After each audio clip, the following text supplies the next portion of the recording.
हम देखते हैं कि एक छोटी सी बच्ची की ज़िंदगी में कैसा हुआ और क्या हुआ। छोटी सी बच्ची की जो माँ है उसे जन्म देने वाली, वो किसी वजह से या किसी बीमारी में पड़कर मर जाती है।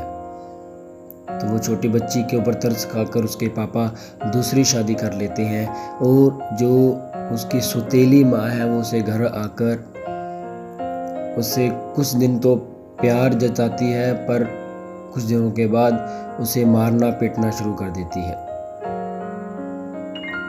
और जो उनके पापा थे, उस छोटी सी बच्ची के पापा, वो किसी काम के लिए जब भी बाहर जाते थे कुछ दिनों के बाद ही बाहर वापस लौटते थे।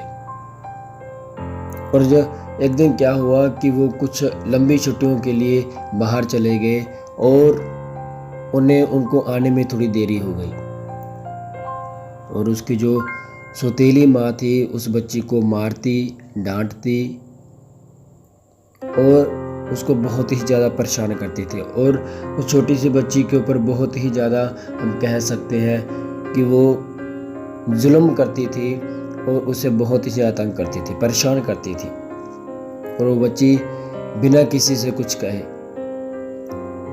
रोते रोते सो जाती और फिर सुबह उठ के इंतज़ार करती कि मेरा पापा आएंगे और मैं उनकी बाहों में एक बहुत बड़े आनंद को प्राप्त करूंगी।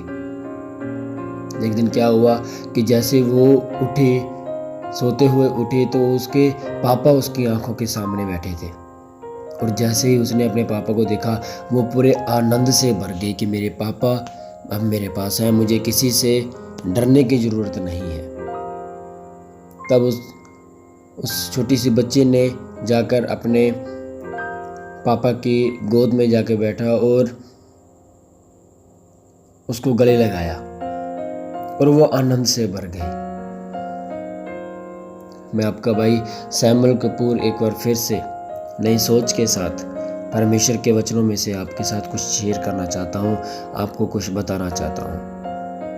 हम पढ़ते हैं, जैसे हम बाइबल में पढ़ते हैं, यूहन्ना रचित सुसमाचार उसका 16 अध्याय उसके 20 वचन में जैसे लिखा है, मैं तुमसे सच सच कहता हूँ कि तुम रोओगे और विलाप करोगे, परंतु संसार आनंद करेगा। तुम्हें शोक होगा परंतु तुम्हारा शोक आनंद बन जाएगा। इस वचन में से परमेश्वर आज हमें क्या सीखने के लिए देते हैं कि इस दुनिया में रहते हुए हो सकता है कि सौतेली माँ की जैसे ये पूरा संसार हमें टॉर्चर करता हो, हमें दुख पहुंचाता हो, हमेशा ये चाहता हो कि हम नीचे ही गिरे रहें, ऊपर ना उठें, कामयाबी को हासिल ना करें, सफलता को हासिल ना करें।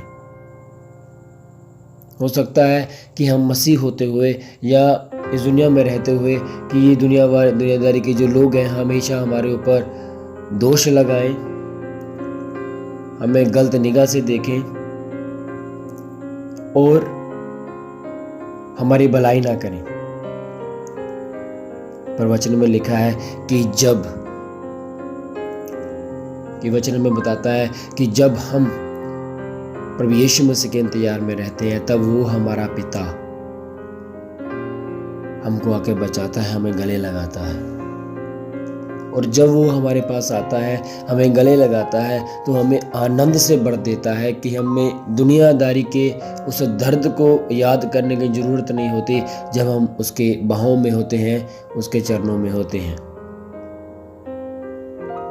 ऐसे ही परमेश्वर चाहते हैं कि हम भी परमेश्वर के इंतजार में लगे रहें, जैसे वो एक छोटी सी बच्ची अपने पिता के इंतजार में लगी रहती थी।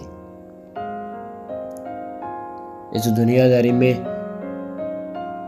परेशानियां सहते हुए भी हमें चाहिए कि हम अपने स्वर्गीय पिता को याद करें कि जब वो आएगा हमें अपनी बाहों में लेगा और हमें आनंद से भरेगा। इस वचन के अनुसार परमेश्वर आपको आशीष दे।